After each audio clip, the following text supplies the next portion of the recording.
Hey everyone, welcome to the weekend edition of The Bullet. My name is Paul Lathrop. I'm the Deputy Director of New Media for the Second Amendment Foundation. Joining me this weekend, live from Central Florida, Mike Piwowarski. Mike, of course, just got done a few hours ago with Arms Room Radio. Mike, thanks for coming along tonight. Always a pleasure to be here with you and the fine folks from the Second Amendment Foundation and Charlie. And Charlie.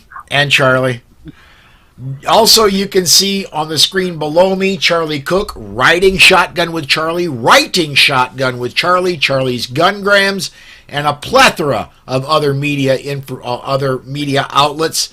And Charlie, without letting us know, went to India and converted to be an Indian female. Charlie, thanks for coming along for the ride tonight, man. Oh, I'm always happy to be here. I have extra protection on. I'm wearing my Rick Ector laid shirt because I know you guys are going to bust my cookies. Because I'm not making it to Detroit next week, so you got to be careful what you wish for, right? You want to travel. I've been to Virginia this month. I've been to Colorado for 5 days this month. I went to Michael Bain's secret hidden bunker. I just can't pull off swinging going to Detroit. Well, if it matters, the one thing I remember after my very first AmCon that we did, I was talking with some people, and I'm like, do I broadcast this thing next year? Do I keep it just for those in attendance? What do I do? And the one bit of advice that sticks to me is if it matters, they'll be there. So if it matters, Charlie, we maybe not showing up. So I did not win the lottery the other night. So I will be doing what my budget dictates that I will be able to make it to. The McDonald's drive-thru. Oh my God, dude, that's even way too much. I'm hitting the Wendy's 5 for $5.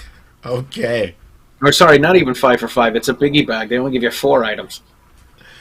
All right, let's go ahead and I should mention Tom Knighton apparently is having technical difficulties and is not able to make it. So instead of seeing Tom's face, you get to see our logo down on the bottom right. So. Do want to mention also if you want to comment, if you are on the Polite Society Podcast Facebook or YouTube page, you can comment on those videos. I guarantee you will get those comments if they're relevant to what we're talking about, or if they're giving Charlie a hard time, we'll get them on the air. And if you're anywhere else and you comment and you don't see your comment, scoot on over to the Polite Society Facebook pages.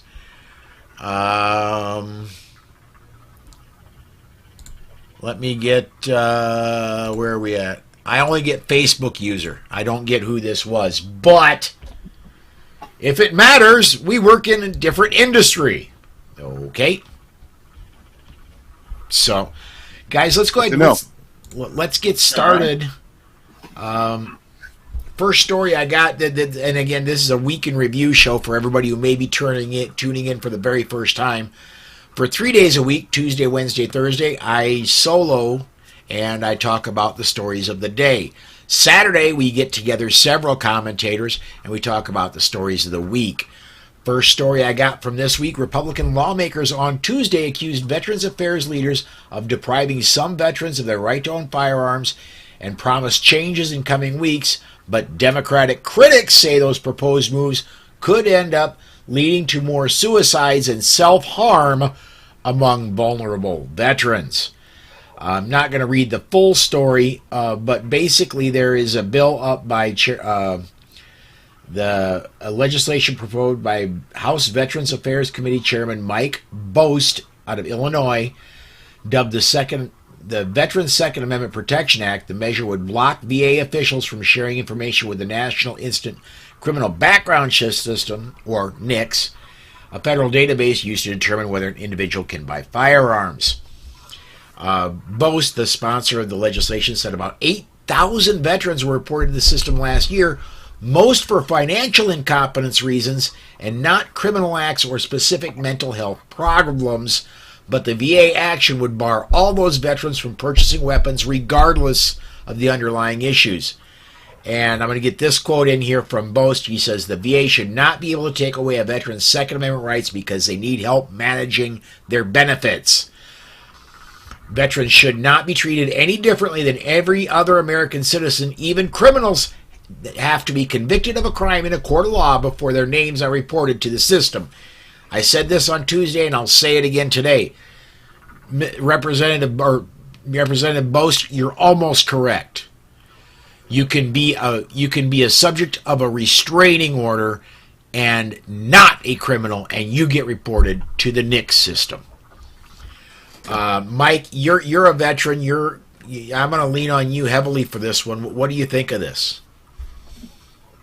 Just to point out before we get into this story, that this administration, Democrats in general, we saw this, of course, with the Obama administration. We saw this with the Clinton administration. You think so little of veterans, think so little of our active duty forces, which we'll talk about a little bit later in the show, that they're willing to take and strip away their constitutional rights from them. This is, they want to use the military, they want to use veterans as their, social welfare experiment subjects. They know they have a certain amount of control over them, so let's go ahead and abuse them and deny them rights and deny them benefits, and because they have no choice, right? If having your finances managed by someone else means that you're incompetent to have a firearm, then I don't know how they're making up these regulations. I don't know where they're coming up with these ideas. The majority of the individuals, these veterans that go out and have someone else manage their finances, is because there's someone better qualified to manage their finances. How many of you out there have an accountant that you go to for your taxes? How many out there have somebody else that whether it's your bank that you use to proxy make your payments for you? How many out there, as you grow up in those years, get your kids to do it because they know how to make online payments better than you do?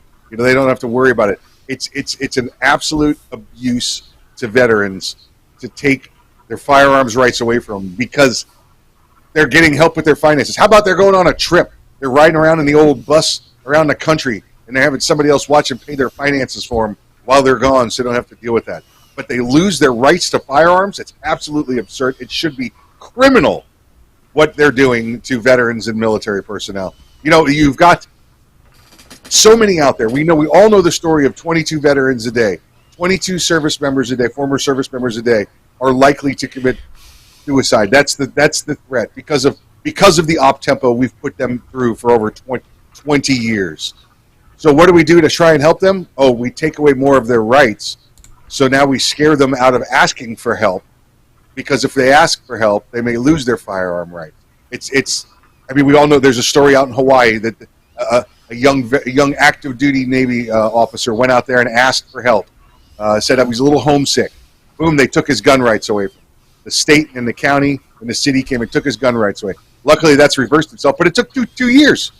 2 years. And here's this guy that lost his firearm rights. Tell me now there's not a stigma attached to going to get mental health or going to get financial help or anything as a veteran that might end up with your rights getting taken away. This administration and the liberals in general and the Democrats in general continue to abuse vets and active duty service members. Absolutely. Charlie, what do you think, man?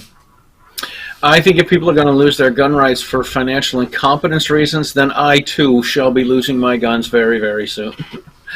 One of the side benefits of shooting is that shooting is a great stress reliever, and it's not why we should shoot, not why we should have guns, but it's a great stress reliever. And the government takes these people, trains them to kill people and break things. Some of them eat crayons, and they teach the people how to do this. Then when people are not in the military anymore, this is what they've known for the 2, 4, 15, 20, 25 years they were in the military. This is what they know how to do and know how they respond to things. So if you take that away from them, it's a ridiculous thing to do. There's no reason they should lose their rights because they can't handle their financial aid, financial stuff. You shouldn't take the rights away for anything. These are people. We sit here, we talk about how we need to honor our veterans for their service and for what they've done for our country and the time that they've given and the life that they've given and maybe the limbs that they've given. And then when we come home, we treat them like dirt and say, oh, you can't do this, you can't handle that, we're going to take your guns away from you. But then, of course, there's not anything else they're going to do. They're not going to take prescription drugs away from them or over-the-counter drugs or take away NyQuil or anything else. Not that I'm suggesting this, I think they need it, but it's not fair to treat them this way. Not at all. Yeah, I absolutely agree. Mike, you may need to move it a little bit more over to the right side of your face, dude. It's not quite in the right place. This is what you do when I'm on camera? Holy moly. Yes, I have an injury from an air hose today. All right. Wow, where do I go? Let's just go to the next story. This one off Bearing Arms, a Cam Edwards story, just hit today. It's far too early to celebrate, but there are some encouraging signs for gun owners in Massachusetts when it comes to HD 4420, the nightmare gun control bill labeled as the Lawful Citizens Imprisonment Act by the Gun Owners Action League. Earlier this week, bill sponsor Representative Michael Day and Democratic House leaders held 2 days worth of closed-door meetings with their colleagues as they stumped for the bill in the hopes of holding quick votes in both the House and Senate.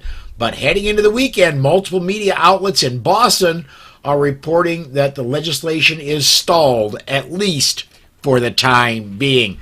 Charlie, do you have any inside information from Taxachusetts there? Oh my goodness! So, the Rep Day took his 141-page bill, condensed it down. I believe he condensed it down to 3 pages to tell people what it was, and it sounded like what he was telling people is we want to make sure that people don't get ghost guns, and we want to make sure they do live fire for training. So just sign the bill; it'll be fine. It'll be okay. From what I understand, they took half of the House on Monday and then the other half of the House on Tuesday to try to talk them into this and convince them that this is what the bill was about. I did talk to a politician this week. A friend of mine said, "Hey, listen, this guy isn't my rep, but he's not my personal rep, but he's my buddy's rep." And so my buddy said, "Hey, give this guy a call." So I gave the guy a call. I spent 42 minutes on the phone with him, and he said, "I don't know what they're going to do." And then he just went off on some crazy rabbit hole tangent stuff, with the Sound of Freedom movie and all sorts of other stuff. And then the last minute and a half, he got back on track and talked about the bill and how he's not sure what they're going to propose, and they haven't voted on it yet. But he did say what they're hoping to do is to cram it through before August 1st, before they go on their recess in August for the summer, and then they'll have to address it when they come back in the fall, or try to make it happen before they go back in the fall, so they don't have to address it. They want to try to get it done by the end of July. And all the stuff that's in here, it's really Gunmageddon. It's all the things that it's all the things that we're afraid of. And we don't want people, we don't want to have them happen. Gun registration, magazine registration, live fire training, storage requirements. You have to, I was telling my daughter, I had dinner with her and a couple of my friends last night, and I said, I looked at my daughter, I said, here's the deal, sweetheart. You're going to have to carry your gun license with you. If you get pulled over and they run your driver's license and find out that you have a gun license, if you don't have your gun license on you, you're going to get in trouble for not having your gun license on you, even though you don't have a gun on you. This is completely overreaching. It's infringement. It really is the worst thing to come down the pike. And hopefully it does get stalled. I went to a sportsman's club last Sunday. They were having a luncheon, and they had a stack of prepared letters that you signed, and they were going to send in, which I know some people say they're not going to do anything good, but it's certainly going to raise awareness. And they said they had over 500 people come in and fill out these forms and put their name and email address and their mailing address on it as well to try to get this thing from not going through. Wow. Let's hope that actually people in the legislature listen to that. Mike, any thoughts on this one? You know, Charlie, how does this not go through? I mean, it's a ridiculous, ratio. What do you got? 134 Democrats and 25 Republicans or something in the House up there in Massachusetts. How does this not go through? I know it's. Honestly, the way it's going to not go through is if enough people call and write their legislators and say this is it's a crock of cheese, and it shouldn't go through because all of it's unconstitutional. Every single bit of it is unconstitutional, and it's going to take the people. The person I had dinner with last night was my daughter and one of my friends, and my friend's just a casual gun owner. She got her gun license. She was she's a former Marine. She has a gun license. She bought a handgun. She doesn't go shooting, so she's a super casual user. And I said, hey, this is going to turn you into a criminal. If this goes through, you're going to be a criminal just for having the gun that you have. Let me get a couple comments in here quick. Robert says, lifetime law-abiding responsible gun owners are going to convert to only being responsible gun owners. Sad what these tyrants will do. And then Susan Myers over on the Facebook side says, right now the House and Senate are fighting over who gets to hold the hearing and get the bragging rights. Yeah, it's nuts. It's nuts. There's not a lot of Republicans, but there's a lot of gun owners. What I'm personally frustrated in is according to the Gun Owners Action League, there are 600,000 licensed gun owners in Massachusetts. There's 600,000 people with gun licenses. There are, I think, 10,000, I think they have maybe 11,000. 1,000 people signed up for the Gun Owners Action League. If the Gun Owners Action League had 600,000 people that were sending in $30 a year to be a member of this, that would give them $18 million to work with. And I talked to Tom King. He spent $2.2 million on the NYSERPA versus Bruin case. Having every gun owner in Massachusetts join the Gun Owners Action League for $30 a year will obviously help things out a lot. And then, of course, have people get active and write their politicians and call their politicians. I've written to both of my guys. I've heard back from them. They said they're not going to support it, which is great, but I don't trust them either, even though they're Republicans. All right. All right. Let's go ahead and move on to our next story here quick. This is off of CRP. This is a press release for the California Rifle and Pistol Association.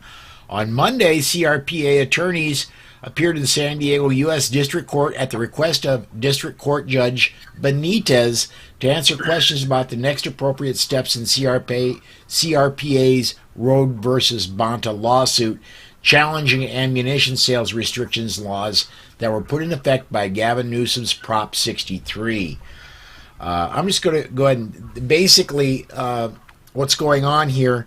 I'm going to skip a lot of this article and summarize in saying that the state is saying, look, California Rifle and Pistol Association doesn't have standing to sue because nobody's being negatively affected by this. And CRPA cannot itself buy ammunition, so there's nobody here with standing. That's why, Judge Benitez, you should deny this.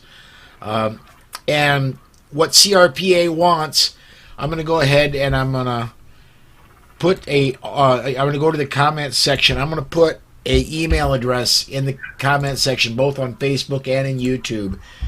If anybody living in California is having a problem getting ammunition, there should be a comment from me posting up in both the Facebook and YouTube side here in just a second. If you live in California or you or you do business in California and you've had problems getting ammunition, shoot that email address a message. Let them know exactly what problems you're having so that Mr. Morris can get all this compiled together and say, look, these people are our members, and these people are, and you don't even have to be a member, these people are people we associate with. These people are having problems, so the state is full of malarkey. So that's what's going on there. Either one of you want to comment on that? If this to me is one of these things where the Democrats and the anti-gun folks finally come out and say, okay, we can't take your guns. We're going to take everything ancillary to shooting. So we're going to make it so you can't buy ammunition, or you can't shoot here, or you can't carry here, or you can't, fill in the blank. There was one of my favorite movies is from the mid-1980s, early mid-1980s. It's called After Hours, and it has Griffin Dunne in it, and he ends up at this woman's house trying to get some money from a friend so he can get on the train system and go home. And he goes to this lady's house and he says, I just need to use your phone. And she's like, okay, you can use the phone. So this was the 1980s, so he had to call information 411 to find out what his friend's number was. And as he tried to remember what the number was, she kept saying numbers. So he would call back and she would just ruin it, so he wouldn't remember what the numbers were. And he said, he was talking to someone else, he says, she let me use her phone. I could pick it up and put it down, but I couldn't make any calls. This is very much the same sort of thing to me. You can have guns, you just can't have ammunition. You can use my phone, you just can't make any calls with it. Like, this is ridiculous that they're making it difficult for people to get ammunition. Yeah. Mike, you want to chime in? After Hours, by the way. Rosanna Arquette also in it, and a Martin Scorsese directed film, one of his early yes. ones. So, my favorite Rosanna Arquette line is when they're in the diner talking about dinner, and she's like, he had this weird fascination with the Wizard of Oz. I mean, he wouldn't stop. He couldn't stop. He couldn't stop. He couldn't stop. He couldn't stop. So I called the whole thing off. Ridiculous. This is. Boy, I'm not even sure. We're go with it. I mean, Charlie covered it right. Covered it correct. So where else to pick up on? It's. I don't know. I'm kind of at a loss. I think Charlie covered it. Right? Yeah. You can have a gun. You just can't buy ammunition. It is. I'm trying to think. They use the excuse that the CRPA doesn't have standing. I mean, that's as if. The whole argument against Bruin had been, well, the New York Rifle Pistol State Association, they don't have standing because they're an organization.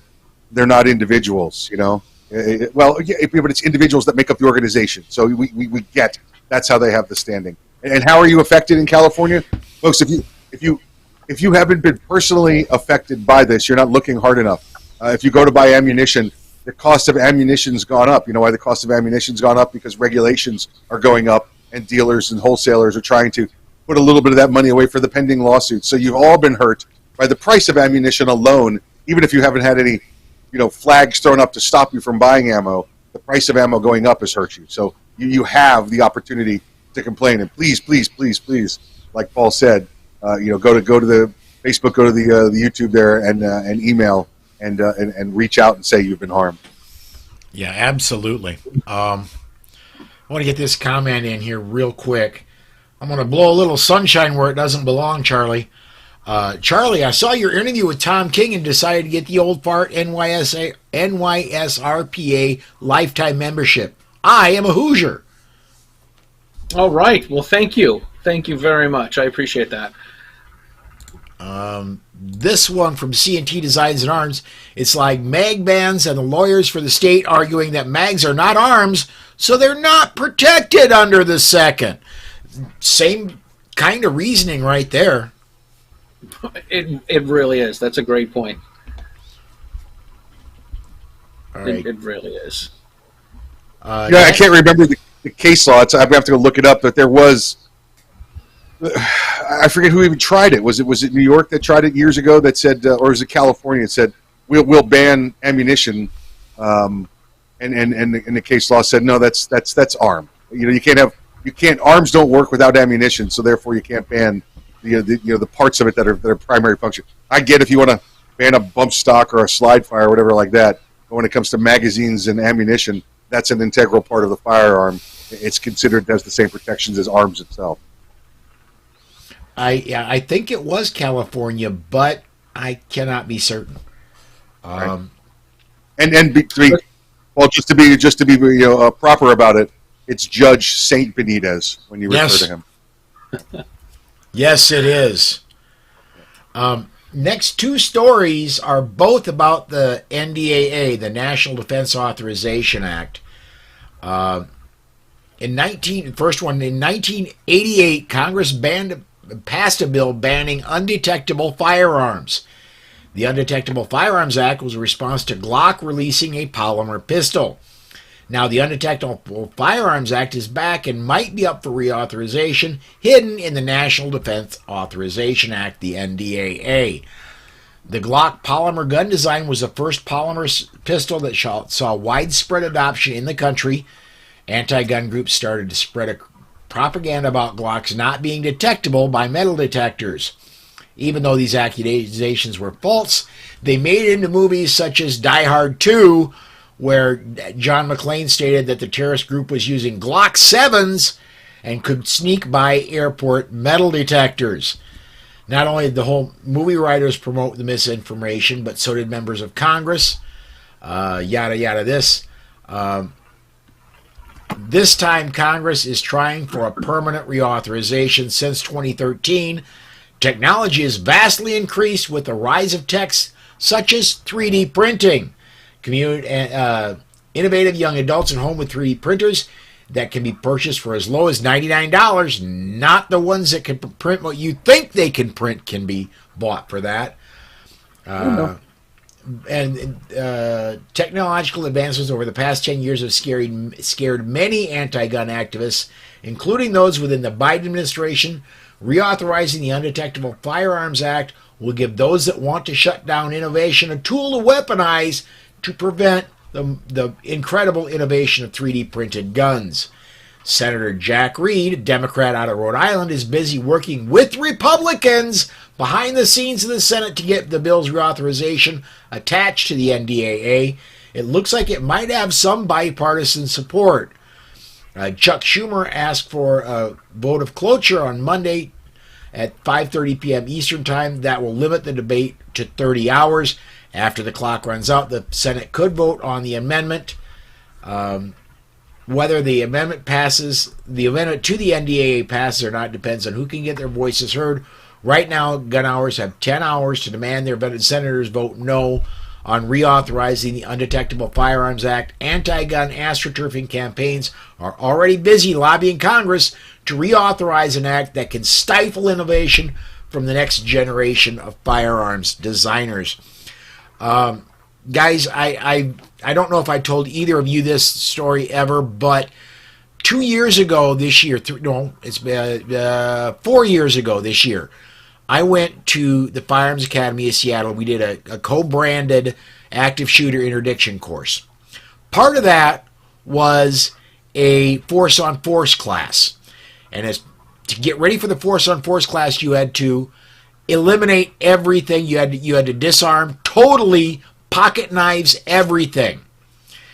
And you then got a simunition, a firearm, and we went into the shoot house that way. Well, in all the disarmament and all the getting everything set up, I raced to my car to do something, raced back, and Bell McCormick, who is now the owner of Firearms Academy of Seattle, had a cheap Home Depot metal detector wand and caught one round of 40 caliber ammunition in my right front pocket. We're not talking a barrel. We're not talking a return spring. We're not talking a magazine. We're talking one round of ammunition set off a $70 metal detector. This whole undetectable firearms is just a bunch of hooey, guys. Yeah, it is a bunch of bunk, and we probably know where the 40 cal came from because Mike always says the 40 cal just reproduces once you get it. Unbelievable. It's unbelievable. I know, right? It's crazy. So true. The only person or the only time in a movie that I remember that someone had a plastic firearm that worked was John Malkovich in The Line of Fire with Clint Eastwood. He made a gun out of wood. All it did was it's just a little thing that had you released a spring, and the spring went forward and hit the primer and made the cartridge go bang. The gun he made one out of wood, and then he made one out of plastic. He snuck in the ammunition on a keychain inside of a rabbit's foot keychain. And this is the only time that I know of that someone made a gun that was plastic. He made it to fire 2 rounds, and then he knew it was going to be junk.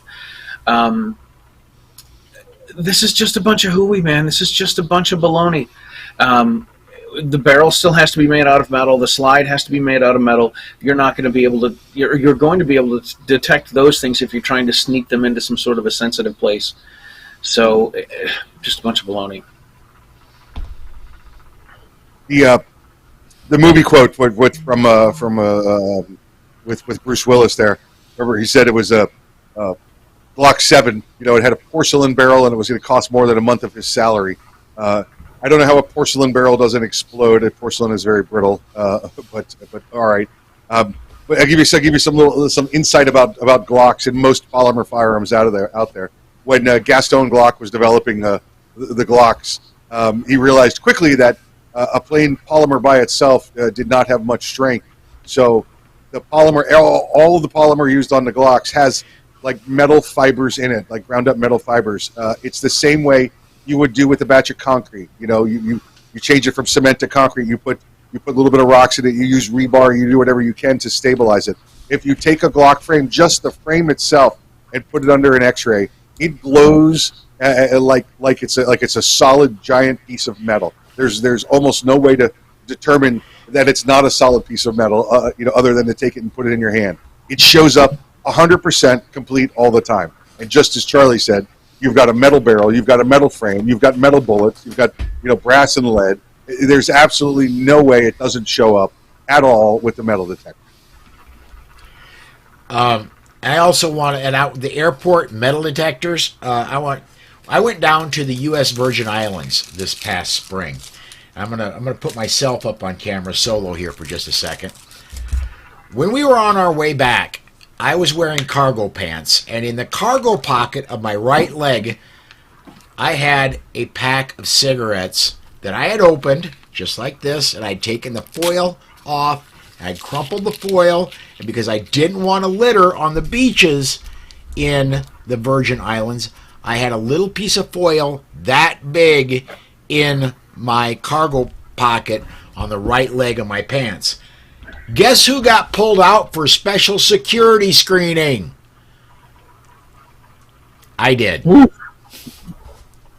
And it wasn't fun. Anyway. You ready for this? In 2007, I had some guns that were stolen from me in Providence. Somebody stole my whole suitcase. I had 4 handguns that were in there. I did get them all back. The guy did spend 10 years in jail. 2 years later, I found out that I was flying to Florida for a funeral. I went to check in, get my boarding pass. The lady asked for my ID. She asked me, she slid it back to me. She asked for me for it again. I gave it to her one more time. I asked her if there were any problems, and she said, "Oh, your name's on the no-fly list." I'm like, ugh.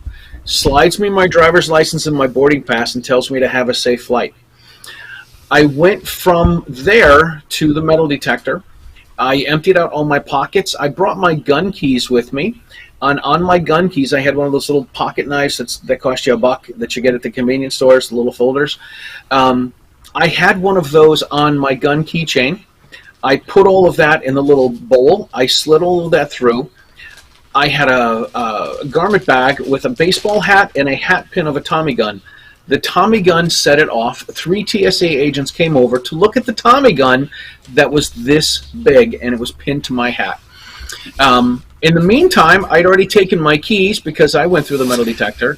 I'd taken my keys, right, and I'm jingling my keys, feeling the knife inside of my pocket as they're looking at the Tommy gun. I went down to get something. I got, they looked at it, everything was fine. I went and sat down. I swear to God, I put on Facebook, and this was 2009. I said, here's a weird security thing. I just found out I'm in the no-fly list, and I got through the metal detector with a pocket knife. I spent lots of years working in the physical security realm for the government, doing things that I probably shouldn't even be referencing. But the horror stories I have from personal experience traveling with TSA, as well as professionally, is hard. What I want you to remember, TSA is when they came about, when George Bush created the TSA. Part of the deal was that he got it accepted and pushed through was that all of the people that were working as $4 an hour security guards got to keep their jobs.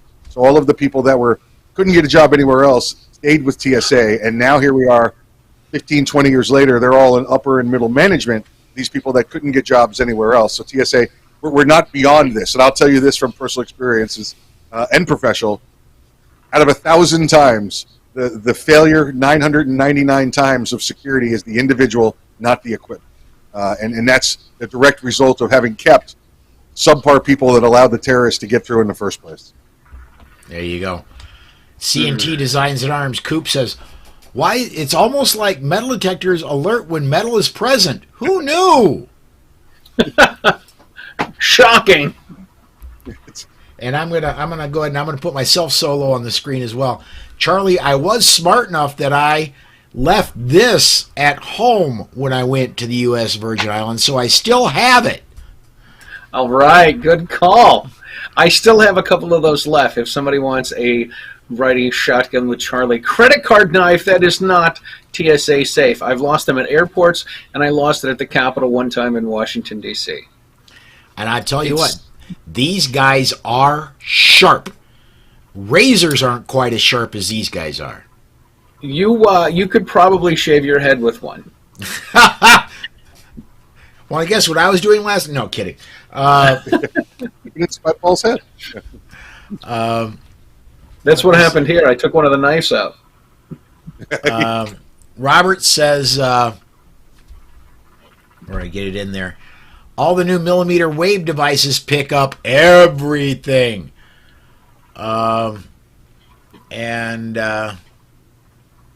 Warsaw Patriot, the Undetectable Firearms Act is a total load of BS. No gun can get around TSA screenings. Gunpowder residue is all it takes to sound an alarm. I've seen that fail as well. Seen that fail catastrophically. Last Saturday, I was at Michael Bain's Hidden Secret Bunker. I fired his, I think it was an 1895 lever action rifle chambered in .405. I fired 3 rounds on his property, and then 3 hours later, I was on my way to the airport, and I'm like, am I going to get in trouble going through? And no issues, no problems, everything was fine. I kept the cartridge, put it, the shell case, which was bigger than my pinky, put it in with my toiletries, got through with no problems. All right. We're going to move on to our, because we're moving along in time. I want to move on to our next story. Senator Chris Murphy targets military gun owners in defense bill. Senator Murphy's proposal would require training before anyone in the Department of Defense purchases a firearm for private ownership. He would also require anyone possessing a firearm on a military installation to register that firearm with the base commander, require the firearm be locked in the home, and all ammunition stored separately. The amendment would require all privately owned firearms to be registered with base authorities. That would include firearms legally purchased off base and never brought on the base. He submitted another amendment that would unnecessarily delay rights to service members. He wants to force a federal 7-day waiting period for the purchase of any firearm and a 4-day waiting period for ammunition purchases on military installations. And we're not done yet. Senator Murphy's NDA amendment. Another one would allow the defense secretary to collect all gun owner information for both military and civilian contractors about the lawful possession, ownership, carrying, or other use of a privately owned firearm or ammunition if such information is necessary for the purposes of injury and mortality prevention. And finally, another amendment that prohibits the possession of privately owned firearms that are not related to the performance of official duties on property of the department by anyone who does not live on the property of the department. So, Mike, say you live off base, you're a member of the military. The military installation, there are several in Texas that are like this, and one at least in South Dakota that's like this, has a hunting preserve inside the installation. You can no longer bring your privately owned firearm onto the Defense Department property unless it's mission critical for something the Defense Department is doing. Yeah, ludicrous. I mean, he should be charged with the crime for just proposing these. You know, it's absolutely that insane to think that people are going to vote for disarming the most highly trained force in the world. You know, these are people that are trained and expected to, on a moment's notice, decide right or wrong with the rules of engagement worldwide. Yet we're going to give you zero chance to defend yourself and your family. Back here in the United States. I mean, it should be, criminal action for him to even propose such legislation. This is again this administration's lack of respect. The sub-citizen standard value that they give the military and the veterans to take away the firearms. They want to do this in the public. The way that they can do it first is by taking it away from the military. The military has become, and Obama was great for this. Become his social, his social controls platform, experimentation platform for everything that the Democrats want to do. This is, criminal, and they continue to do things. We saw this with the mandatory vaccination of military members, as well. And by the way, now you're going to see here after the next administration takes over something they're calling the COVID vaccination syndrome because of the quality of the shots that they were giving them and the physical effects that are going on, which is being hidden by this administration as well. Charlie, you have any thoughts on this, bud? Yeah, I'm shocked by all of that, Mike. Shocked, I say. This goes right back to the first story that we did about the government takes the people in the military, trains them with firearms, trains them how to make explosives, trains them how to kill people with their hands, and then says, we don't trust you with guns, you need more training. What? Are you serious? You're gonna make somebody that's been in the military go through more training to get a license to keep a gun on the military base? It's ridiculous, and all of it. I mean, let's face it, all of it's infringement. As far as you have to register everything with them to let them know even your private firearms on the military base. This is not right. This is ridiculous. Yeah, the rule now, the law is, and this is on all military bases, whether this has been the law for the rule for quite some time. If you own a firearm, your firearm has to be registered with the MPs on base or master at arms, whatever kind of base it happens to be. And 99 times out of 10, you don't get to keep your firearm. Your personal owned firearm gets kept in the secure facility, the arms and armament room, for either your command or the military police command on there. So there's no free willing walking around people with concealed weapons permits. Now, they have left it up to the base commanders to make alterations to that, and the base commanders, for the most part, go with whatever the local law is. That way there's nobody crossing over the line, and being legal on one side and illegal on the other. They want to let you have a concealed weapon permit there in Fort Totten, New Jersey, right, and then be able to walk out and get arrested by the state police. So they go by what the local law is and allow them to carry, but every firearm is already registered and controlled by the military on that base. So this is just another restriction. Like, it's take it all away. Get this one in from C&T Designs and Arms. Coop says the left has been calling vets extremists for years. Honestly, I've heard a lot of people say this, and I can't disagree with it. But when people say, you know what, when you're looking for someone to be a police officer candidate, they've got to be the person that's willing to get into a fight. And it's got to be the same for the military, right? You can't have someone that's passive and someone that's going to be like, oh, that's okay. You know what? You're buying my girlfriend and my wife drinks. That's not a big deal. Your hands are all over here. It's not a big deal. No, you want to have somebody that's going to be like, hey, this is a bunch of baloney. We're going to go outside. I'm going to kick your ass. You can't take that away. That's got to be something people have inside of them, and when you take all these rights and these abilities away from people, particularly the ones that are in the military and that are police officers, this is insanity, man. This is insanity, and it certainly stays with the Chris Murphy hates guns, and gun owners, and it really speaks to anyone that if you're for non-gun people, anyone that's not a gun owner, for the anti-gun people, anyone that's not a gun owner is some sort of a extremist or a murderer or whatever. It's all ridiculous. It's all projecting. It's all ridiculous. Yeah. No, you're right. And Chris Owner hates gun people is what he hates.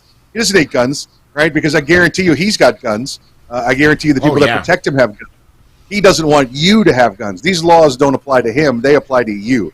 And correction, I think before I said Fort Totten in New Jersey, it's Fort Totten's obviously in New York, in Queens. My apologies. You know what? You just went straight over my head. So, I'm going to go back to a comment from a previous story again from C&T Designs and Arms. A few years ago, the TSA in Atlanta forgot to plug in the metal detectors for about 6 or so hours. Go TSA. That's kind of a hard one to. You're looking at a. We got 2 minutes. To be 2 minutes. So I'm going through Atlanta Airport. I'm coming back from overseas on emergency leave. I've got my carry-on, right, which was less than 24 hours before that was my bailout bag with 200 rounds of 7.62 length, 200 rounds of 5.56 length, frag grenades, star clusters, a roll of toilet paper, a bottle of water, and an MRE. The kind of things you need if you bail out in the middle of a firefight. And so I dumped it out, threw all my clothes in there, got to the airport, made the civilian travel connection, coming through Atlanta, and I realized, crap, I got pulled aside to do the swab test to check the microns for your gunpowder and that kind of thing. When you open this bag up, it's a tan bag. The inside of the bag is so dark from gunpowder. I'm like, they're going to shut the airport down. They're going to shut the airport down. They take the little swab. It looks like an alcohol wipe. It's not. They take a little swab. It's black when she runs it across it.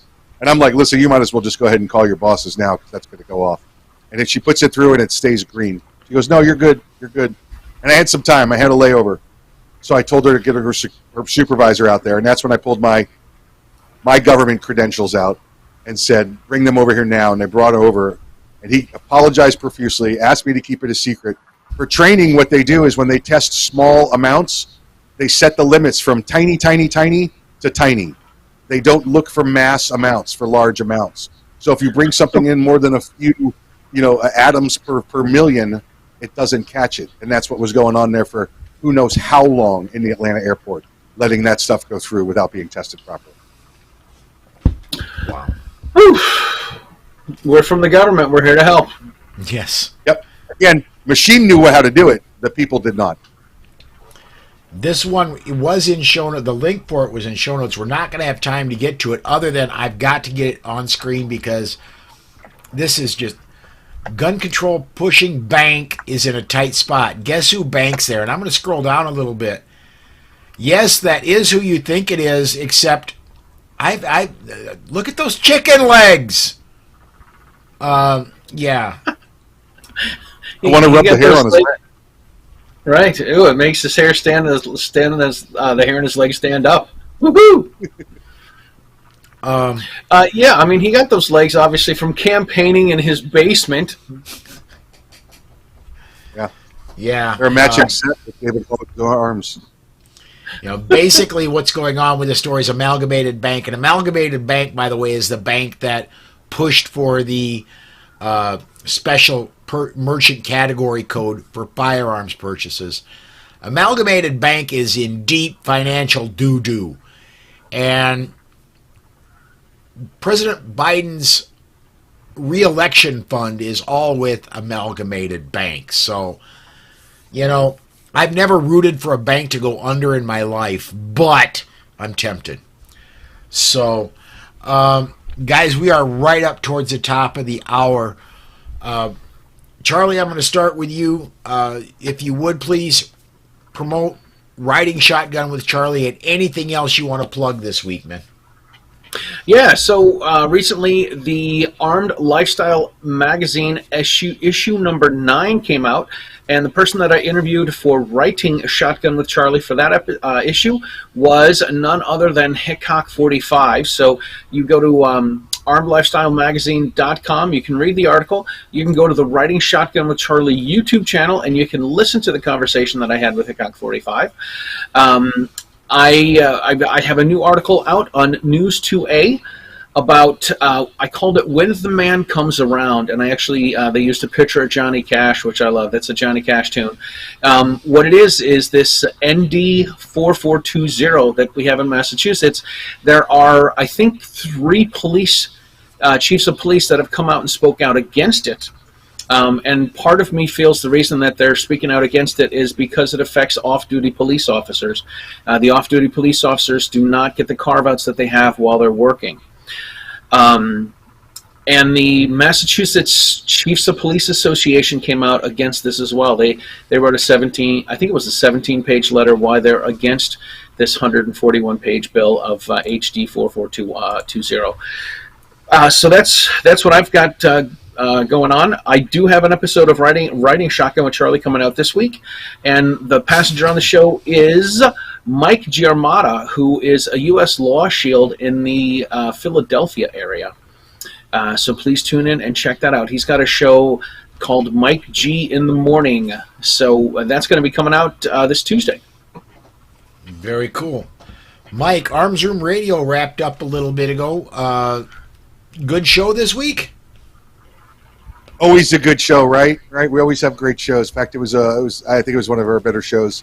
The entertaining and informative. What we try to do. Arms Room Radio. It's on Saturdays from 3 to 5 p.m. Eastern Time. You can catch it at armsroomradio.com. You can listen to the live internet feed there, or catch it in one of the many cities around the country that it's on actual terrestrial radio stations. The rundown we run daily during the week at 6 p.m. There's a YouTube channel for that, and any place you listen to or watch a podcast, you can catch the rundown as well.